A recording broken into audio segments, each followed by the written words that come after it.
It Happened on the Job, the podcast for relatable conversations with contractors. Sponsored by Goodman Insurance. Welcome to It Happened on the Job. We are your podcast for relevant conversations with contractors. Hopefully a little entertainment for you as well. My name is Mike.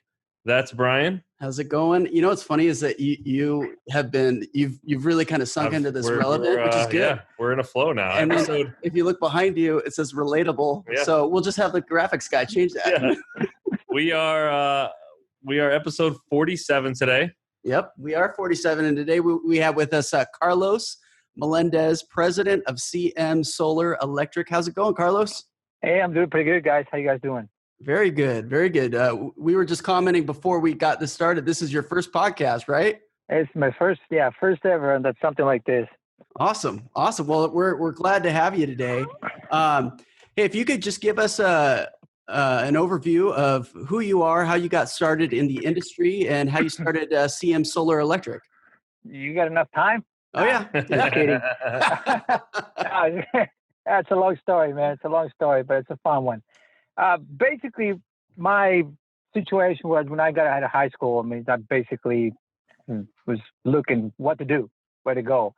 Obviously, I didn't have the financial to do college, didn't have the brains for it either. So I just I was looking for a way of what am I going to do? What's my future going to look like, right? So I basically started, back in 86. I can remember that. Cannot forget that date. Back in 86, I decided to say, you know what? I'm just going to take on the electrical trade. Something that's not easy. Not anybody can do it. So give me a little bit of edge. So I went on the search, get some jobs, get some work. I went all over town looking for work. I had no experience. I didn't know nothing about it. So, finally got a chance at one of the big electrical contractors. I don't know if I can name names or not, but one of the big electrical contractors. If you're comfortable with it, you can. If you're not, yeah. I started at Helix Electric. They gave me a shot. I started there working for them as basically a grunt, just carrying materials for guys, doing this, a go-getter. I was the go-getter of the job. My dad used to call them gophers. Go for this, go for that. That's what it was. That's what it was. And give me a cup of coffee on the way back. Exactly. It's like, it was pretty hard work, but I wanted to learn the trade. So I just, kept going. I did that for about 3-4 years, learned a little bit of it. And then, I got a break. This is a great company, sent me to an apprenticeship course. So they paid for this apprenticeship course as an electrician and stuff. And so I did the 4 years of that. I graduated. I kind of got my certificate that I was graduated for the apprenticeship course. And then from there, they just gave me opportunities. I kept moving on. I did a lot of work for them. I worked for that company for like 10 years. I was there forever, on and off, but I was there forever. And so I learned a lot in that company. But it came a time that I felt like, I want to move on. I want to, because I was good. I was what I was doing. I was, the part that I was doing, basically, I was roping. We used to go as a roper. I was good at wiring houses, wiring apartments. I was very good at it. I developed a trade of it. I developed a system of it. And I was pretty fast. It was pretty quick. And I did very well. So they kind of tagged me. That's all I did for like 4 years. That's all I did. Just wire apartments. Yeah. It was being like 3 other guys that they had in this crew that we were all over the place. We went to Hawaii. We did a lot of good stuff. But wow. But it came a point that, because they did a lot of military housing and stuff. So, they shipped us out there. I was out there for like 7 months. Roping military housing. It was a great time. It was a great time, a great experience. But, when I came back, I felt like, I got to grow, got to do more. I can't just get stuck here. So this company had they called it a foreman, to go to the next step, foreman course. So they would train, they would bring certain guys in there, train him as foremen for projects, and they would graduate and they would give him opportunities to run work, which is what the next step I wanted to do. But at that point, I felt I never got that opportunity. I saw guys that were just getting hired, getting this opportunity. So I kind of felt a little bit like, what? I'm stuck here. I'm not moving. I'm not moving anywhere else from here. So I quit and took a leap to, work for other companies. Got hired on as job foreman. did a couple of years of that, 2 or 3 years of that, and then I felt stuck at it again. It's like I want more. I just always wanted more. I wanted to keep moving. So I wasn't gonna get any more opportunities to grow more. I just say, you know what, the hell with it. When I get my C10 license and just started the lead back in 1999. I formed my first company, which I called Melendez Electric. Okay. And that company ran since 99, I went all the way to 2008. And I was running very well with that company. I mean, I built that company in like 4 or 5 years. I had like 30 guys working for me. I was on the top of the world, man. I was really doing good, making good money. It was like, hey, this is never going to end kind of thing, right? It was really good. But, I made a mistake. I did not look ahead. I was an electrician, turned into a businessman overnight kind of thing. So there's a lot of things I didn't know about business-wise. So I didn't forecast. I didn't do my homework. And then, when the recession came back, it was 2008, in those years, it completely just took it just wiped me out.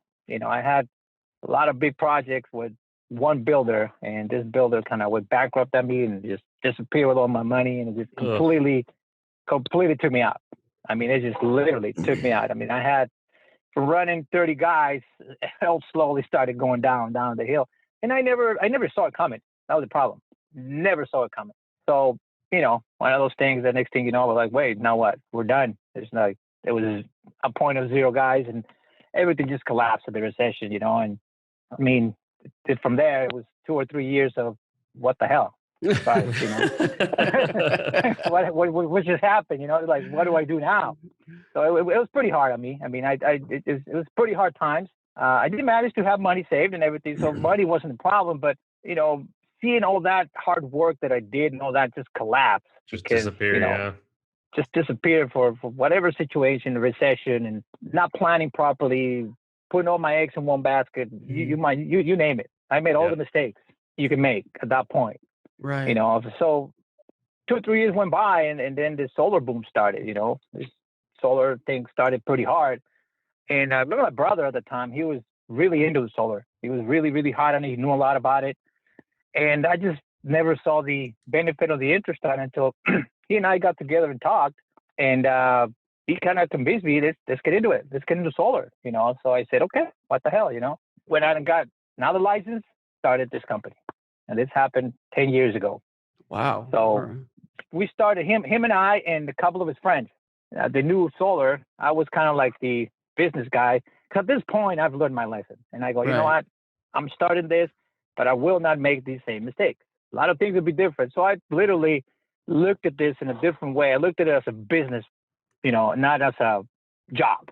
Right. So I don't work for the company. I don't work in the company. I work for the company. So I kind of learned that I have to be on the outside, helping run, manage, put all the steps together to this thing so things can get done. So that's the role I took. My brother and his friends, they were the guys that knew it. I put the structure together. So we took a lead, man, and we just went at it. We started doing installations for other companies, the big companies in town at that time. We were just doing installations for them. We were just an installer company. We were not a full solar contractor at that point. Yeah. So, a couple of years went by. So, and then we realized that, hey, we're not going anywhere here. So we need to start building our own sales. So started taking steps. And then all of a sudden, we got a sales team. We have our design team. So now we're a full spectrum solar company. The company's been around for 10 years now. 5 of those years, we have our own deal. We have our own design team. So we do a turnkey operation now. So we're full spectrum of the business now. We do commercial jobs. We do residential jobs. We do custom jobs. We take on the jobs that other companies really don't want to take because they're too hard, too complicated, too technical. So we take that chance. And that's what's made us successful, I think. We take that leap and then take that chance with the customer. Sometimes it works. Sometimes we end up being the bad guy. But, we always, because it doesn't work out or whatever. So, but we always try to, please the customer, make sure that we try to give him what they want. Sometimes what they want and what they can get is like 2 different things. Yeah. So, but we try to get on those hard, custom jobs that are not just your cookie cutter, put panels on the roof and move on. We take a little bit more complicated projects, Yep. And that's kind of So what's the size of the company that you guys have now? Right now, we are about 15 employees. We got about 15 employees working. And yeah, that's basically the size of it. And, I have different departments for what we do. I got sales, I got design, I got the operations team. We're running 2 crews. So yeah, I think it's funny I think it's cool to see the different strategies there, right? When you first started, however many years ago, back in '99, it was just guns blazing, doing electrical. Yep.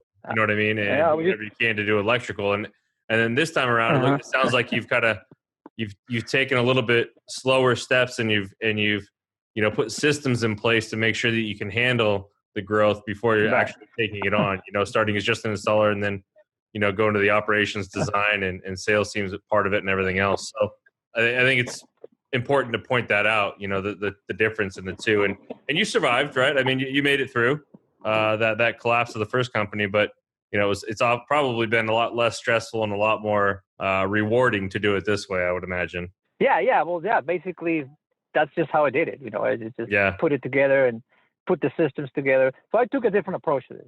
Like you said before, I was just an electrician trying to work for myself and get something done. Yeah, I don't even know how I managed to build it to 30 guys, to be honest with you. I had no clue. I had no clue about business.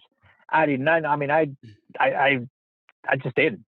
I mean, I took on QuickBooks to learn how to run books a little bit. I had all the hats at that point. I had all the hats.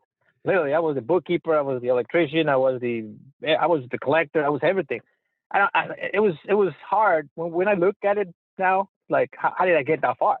It was pretty hard, And now, I mean, it's a whole different, whole different story. There's one thing they tell you when you get your license. The first thing they tell you, they engrave this in your head. Get an accountant. Get an accountant to run your books. I didn't do that before.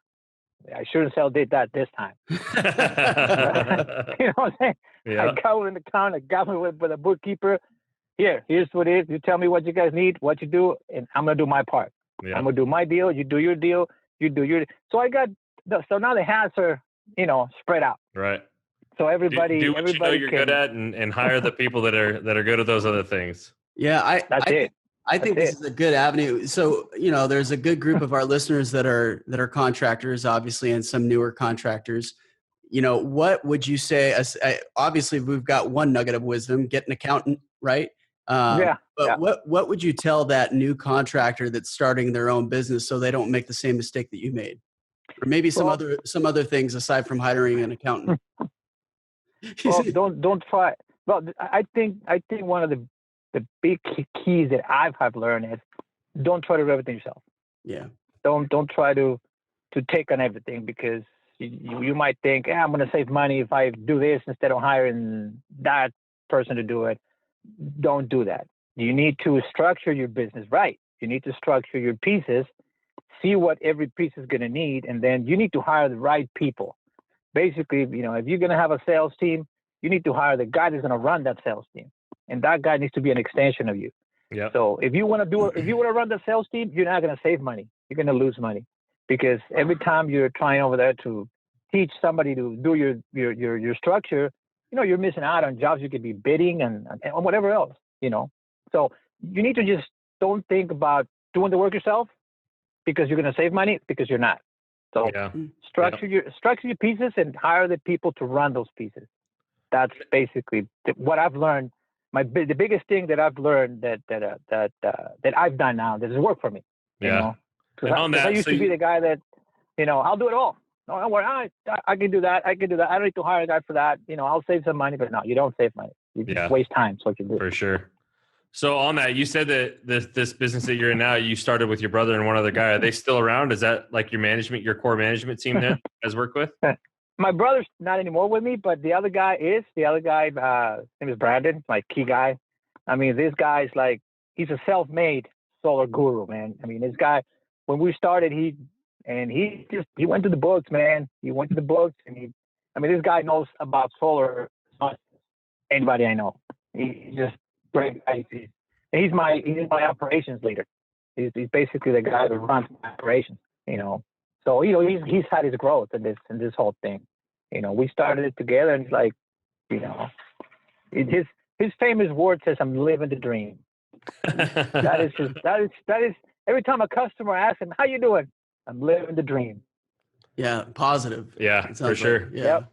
So from an employee standpoint, I mean, what kind of guys you're looking for? Because we've talked to solar guys before, and obviously we talk to a lot of them all the time. But I feel like solar is unique because you got to have either a combination of somebody with some roofing experience or that type of work, but also the electrical as well. And so we've talked to people that have two different crews, basically a roofing type crew that can do that part, and then another crew that does the electrical install part. I mean, how do you guys operate it, or how do you guys delegate that work out? I have what you call a hybrid, man. My crew does it all. I've managed between Brandon and I. Brandon's my electrician, and he's the guy that knows the stuff. So we do have electricians doing the electrical part, but our electrician can also get on the roof and get work done on the roof.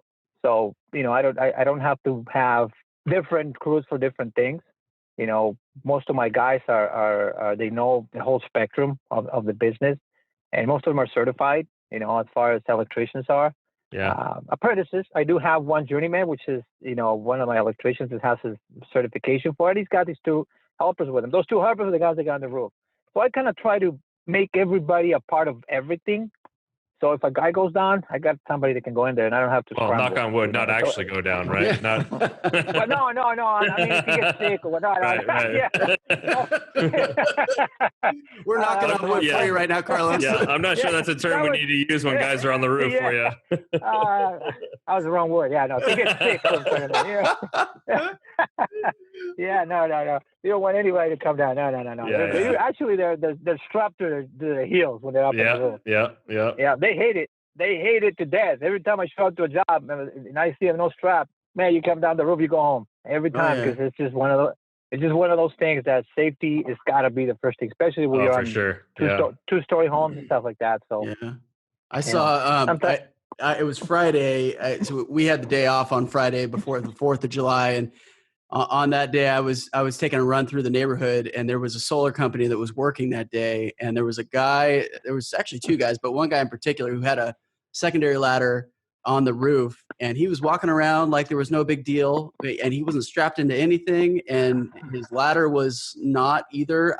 And he starts climbing up that second ladder, and all I could think about was like, oh God, I might see him die right now. Can you imagine that? Yeah. The thing is I've been on the roofs, because I'm the kind of guy that, my guys tell me, oh, it's just too hard. We can't do it because it takes too long. I go, all right, I'm going to go on a job with you guys. I'm going to give it a shot. I'm going to try it out, see how hard it is. So I make sure, because the guys tell me, it's taking me too long. It's just too hard. So I go see, how they're doing it. Maybe there's a system they're not doing that they could implement to make it a little faster. So I get on the roof and I do the work with them. Mm-hmm. And then one thing I've seen, they don't like to strap. They don't like to put a harness on. It's in the way. It's uncomfortable. It really slows down your time. They hate it. But I go, guys, I tell them, yeah, it's all that stuff, but just think about it. You slip once, it's over. Yeah, you tell them I'm the guy that's got to call your wife and family and tell them that I didn't make you strap in. Yeah, or I tell them, you know what, you're fired before you hit the ground. No, it's just a joke. That's a joke we have there, but I do emphasize on it, mate. Safety has to be the first thing, and everything we do in this, because construction is hard enough as it is. One slip, it could be pretty devastating. For sure. Yeah. So when you're looking for employees to bring on, what kind of history or background or experience are you looking for, if any at all? Well, I think the first thing that we as a company look for is somebody that's going to fit. Somebody's going to fit in our culture, our way of doing things. The way we operate. Obviously, when we're in a situation that we need somebody with experience, we basically look for that particular spot. If we need a lead man or whatever, we need to look for a guy that's got 3, 4, 5 years experience doing this. But in the meantime, it's hard. And I'm gonna tell you what's hard, because when guys come into your office and they just fill out the world for you. They give you this story like they're God's gift to this trade. No, seriously, man. You put him on the field, man, and the guy doesn't know how to connect the freaking wire. Sorry, it's amazing. I've had, guys that I'm paying $30, $35 an hour, they show up, man, they can't wire an inverter. Brandon's telling me like, dude, what's up with this guy? Can't even wire the inverter. Because we put him to the test. Yeah. I tell him, look, I'll hire you at that rate. I'll give you 1 week, and you're going to be we're going to test you. Make sure you're that guy that you say you are, and you're going to give us, you're going to fill that position that we're looking for. So Brandon's like, I'm telling Brandon, here's your next guy. Check him out. So he's on him, and he puts all the tests to him, and he puts him through every hard test that you can put a guy that's supposed to know his stuff, right? Right. And then, you find out. That's how you find out, hey, you're really worth it, you're really not. And then if they know their stuff, then you need to look at the attitude. We look at attitude, how they behave, how they get along with everybody else. Because bottom line here, our company is more like a family here. We really are very tight. Everybody that works here knows each other. So everybody is like, and I try to keep it that way to avoid this, because there's always conflicts. There's always, people not like it. Oh, why is that guy making more? Why is that dude? Everybody understands where they're at. Everybody understands their position, and everybody understands they have an opportunity to move up if they work hard enough and they put in their 10 cents, like I say, So it's hard. It's hard to find good people, but we basically give everybody the benefit of the doubt. You come in, you tell me you're good. All right, I'll believe you. I'll pay you what you want, but you go out there and prove it to me. Yeah. And if you pass Brandon's test, you're good to go. Yeah, we had a gentleman a few episodes ago by the name of Gabe. He's a landscape contractor, but he said the first thing he does when he's got a guy that comes in puffing his chest and saying that he's amazing is he has him go start the lawnmower. And he says, if he walks over to it and he's trying to figure out how to use it, he knows that he's probably not the guy. Yeah, exactly. That's exactly it, man. I mean, like I said, people come in and they give you the world, but the best way to find out is put him on the field. Yeah, show me. Sure. Show me. I think that's work for us. But sometimes we just pay a guy to show up because he just didn't work out. But it's a small business. That's the price you got to pay to find the right people. Yeah. You get a big turnaround. You turn people around a lot, especially in operations and installations. You turn around people a lot because you got to find out what they're made of. You got to find out what they are. You got to find out they're going to be on time. You got to find out a lot of these things. Right. And I think the best way to find out for us has been to put them out there. We'll believe you. We'll believe everything you say, but you got to show us. Yeah. Prove it. Yeah. Are you, when you're saying you're looking for them to fit in the culture, obviously you had mentioned that you're looking at the attitude level that they have. Are you doing interviews with these guys? Are you doing any kind of background checks? How are you seeing that they fit within the culture that you have with these guys? Is it with them just being on the job and seeing if they work out? No, I do interviews with them. I talk to them a little bit. I try to find out, see how they're doing in their home environment, family wise, if they have, I try to find out. I don't directly ask them, but I do come to find out that if people don't have a strong relationship at home and they have problems, then they're going to have those problems in the site and the workforce. They're going to bring it. It's pretty hard to leave them at home. Yeah. So we try to find out, a lot of these things. I try to talk to them and try to find out a lot about these guys' personal life. Yeah. If they pay their bills and stuff like that, So, well, it's responsibility. I mean, it is what it is. If a guy doesn't care about, what he's doing out there, then he's not going to care what he's doing in here, right? Yep. So we look for those little signs. I mean, you're not going to read anybody's mind really and find out, but you kind of get hints. Yeah. We have a test that we put him through really to go through the hiring process. And then, then I get an idea. I get an idea what kind of person that is. And what I mean culture is, a person that's going to fit in and willing to do what needs to be done. Because a lot of guys come in and you're like, dude, I don't do that. It's not part of my deal. I make too much money to be doing that. It's like I tell Brandon, makes $40-$45 an hour. Hey, Brandon, we need to clean the van. Sure, man, I'll take care of it. Yeah. We have some guys that come in here. Hey, man, your job today is we need to clean this van.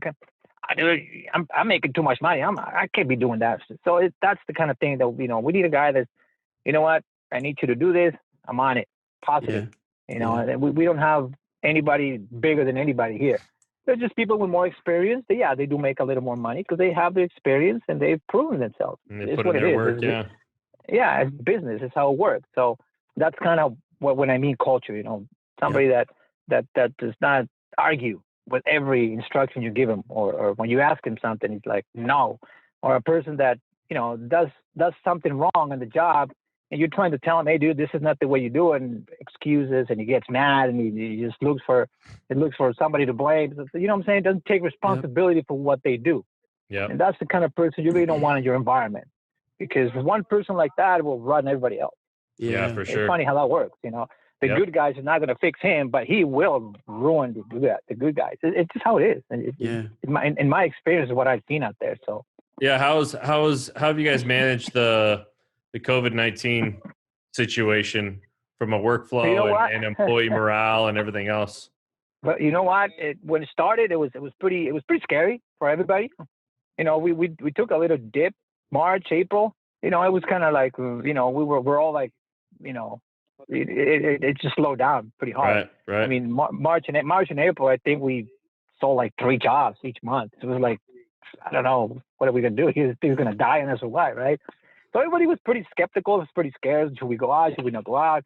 So we kind of just, I got everybody together one time at the shop and told them, look, guys, this thing's serious, but we just need to find out and see what's going to happen here. We're luckily one of the trades that we can't keep our doors open, but we also have to be safe. So we developed a kind of like a plan. Okay, what are we going to do? So this is how we're going to do it. We're going to obviously wear a mask. We're going to do this. We're going to wear that. We're going to disinfect our tool. We did the whole routine every day, for the first, the whole month of March. Came April, it kind of loosened up a little bit, started going a little, started moving, situation started moving because, with this COVID that happened, people were like scared. Nobody wanted to go out. Nobody couldn't go out. Nobody wanted to buy anything. So it was a pretty hard Other situation. than toilet paper. Everybody wanted to buy toilet paper. It's amazing. One time was a Costco was like, why do these people have all this toilet paper for? I didn't get it. I didn't get it at that time until I didn't. I was like, holy crap, you're right. I need toilet paper. Yeah, that's where it went. But no, so basically, and came April, it just things started loosening up. We had a lot of projects that we had backlogged. So we kind of talked to our customers and say, do you want us to install you? And sure, yeah, you can come and install. You stay inside your house, and I will tell my guys, you guys need to be safe. And we kind of left it on a personal level to everybody to be honest about what they're doing. Yeah. Like me personally, I didn't leave my house. I went from my house to my shop, from my shop to my house. I really didn't leave my house for anything other than to go get some groceries or whatever. But so we asked the same of everybody, all employees. Look, guys, you need to be honest about what you do. You're going out and partying and you're around a bunch of people. You got to let us know. Yeah. You got to let us know here at the shop so that way we can take the measures, because I don't want to put myself at risk, my family, yours, or, whatever. So, and everybody was pretty cool. It's like, no, man, we're all staying at home. So we were just shop home, and everything went well. So a little confidence kind of built in there with everybody. We just stay into our, little nucleus here. We should be fine. We go install and just keep your face covered, use your gloves, disinfect your tools every time you show up, every time you leave, disinfect what you're touching in the house and move on. And so we did it. We did this for the whole month of April, and all these jobs we had backlog. We just kept working. And then June came in, and it just things kind of got back to normal for us. Yeah. Our sales kind of went a little bit to the same. April and March was kind of like the hardest months. We did take a little hit, but we were ready, and we were kind of a little bit savings that we had there, so we were cool. But yeah, that's kind of how we deal with it. And right now, it's like, we just kept on going for the same structure, with the same plan of just being safe. Just trying to be honest about what we do personally. Like I said, in our environment or how in our home, if we're going out or we're partying, we have to be honest and tell people. You know what? I was around 30 people yesterday, and I don't know what's going on. So it's like, you have to be honest about that. And I mean, a lot of these people that I have working for me, I can't say enough of them. They're great people. They're loyal people. We've managed to go through some hard times and good times. Yeah. And they've always been there. I think a lot of that goes back to what you were mentioning about, hiring that culture fit. I think it's important for a lot of people to realize that, it's a bit of a process, and it can be a bit mundane and you might think like you're spinning your wheels, but going through all those extra steps when you're going through the hiring process pays off in dividends, over the lifetime of that employee in all those different situations. And these being one of them, where, you have guys that, you're confident are being honest with you and loyalty and like you said, are willing to do whatever it takes to get the job done for you. Yeah, that's it. Yeah, that's it. I mean, there's you show your employees your loyalty towards them. You show you care about them. You show they have an opportunity with you. They're working with you, to grow. Because nobody wants to stay in the same job for years, right? Everybody wants, I want more. So you show them that, you deliver that to them, and you're loyal to them and to an extent. They'll work for you forever. They will be loyal to you. It's just how it is. It's just how it is. And I've been so lucky, to have my base people that I have. Brandon, my sales manager, my design team leader that I have there at the office. I mean, all these guys, they've been with me practically 2 years into this. They've been here for like 6, 7, 8 years. Wow, that's awesome. So I've been lucky to keep those guys. Now we all know how we work together. We all work together. Now we click because everybody knows everybody now. We're not experimenting right now. I mean, right now we're trying to bring sales reps in because we want to grow our sales team a little more. And it's just, we're going through that process now. We're going through that process of trying to find another guy. It's just, cause it's funny. I mean, everybody's getting a lot of free money from the government right now, so nobody wants to work. We're not getting any applications, so I don't know what the hell's going on, right? It's just crazy, It's make more money staying at home, I guess. I don't know. I think that ends at the end of this month, though, so you might get a pretty big influx the last week or two of July. And important to note, so this episode's airing in August. So by the time it airs, maybe the people that are listening to this say, "Hey, Carlos, I need a job because I'm not getting my benefits anymore." Exactly, man. Exactly. So it's just, it's just crazy. One of those things that I did. Actually, look at this stage of the game. I think it was in June. I took on a coach, a business coach. Yeah. And this person is kind of. Man, he's just literally turning myself around 180 degrees to a lot of things. He's teaching me a lot of things that I still didn't know. So, and I did that because I want to structure this company so solid to moving forward. So I don't go through, these low cash flow problems because that's the biggest thing in a small business, cash flow. Right. You don't have it, you're going to hurt. You're just going to hurt. You're not going to be able to pay your guys. You're going to hurt. I mean, I've been there. I think we've all been there. I think a lot of the contractors are out there. They're small. They feel it. They know what it is. Hey, do I have enough money to pay my guys this week? What the hell am I going to do? So you're all scrambling. So that's the part that I'm working on right now. The part that I'm really, really into. I got to build this. I got to have that cushion. And this guy's really helping me in different ways. And it's just not get the work and do the work. There's a lot of stuff behind that to be able to keep the most of your money, and not spit it out. Is it more, is he teaching you kind of management strategies to manage that cash flow and how to get it from and where to put it and how to use it and when and all those kind of things? Exactly. Yeah. It's mostly business structures and have goals and you gotta have goals and you have to make your people reach these goals. You have to support your people to make these goals. There's a lot of stuff like that. Structuring for certain things, and so that way you can keep your money as much as your money as you possibly can, right? And have that cash flow. Yeah. So he's taking me through a lot of stuff. He's been with me for like a month right now, 2 months I think, and we're making a lot of progress. He has me do all these homeworks about personal discipline and business discipline and a lot of that stuff. It's just pretty deep, man. He made me research all this stuff, and I was like, "Wow, it's like you're back in school, I got a lot of shit to do here, man."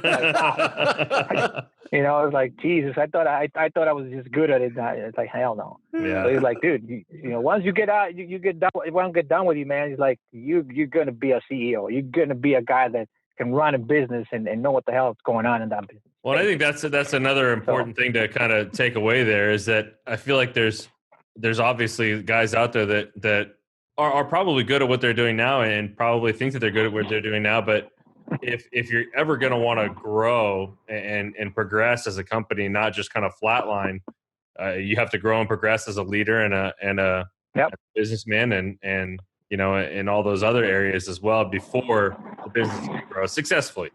You know what I mean? You can do it, and not to put you on the spot, but I mean, you can do it like you did back in '99, right? Where you just grow to grow, didn't know anything about it, and there was an end result there. Yeah. And I'm the first one to admit that because I mean, it's just like I had no clue. Well, there were other factors there were factors that went into that, as far as the recession, some other things, but those are things that you can't plan for. So you can't see them coming. So you kind of have to prepare for them as if they're going to come next week anyway. So correct.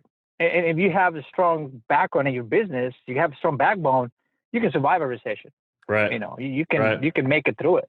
Yeah, you're gonna cut back and you're gonna make cuts and you're gonna make adjustments here and there, but you're not gonna blow up. Right. And that's what I'm trying to achieve right now.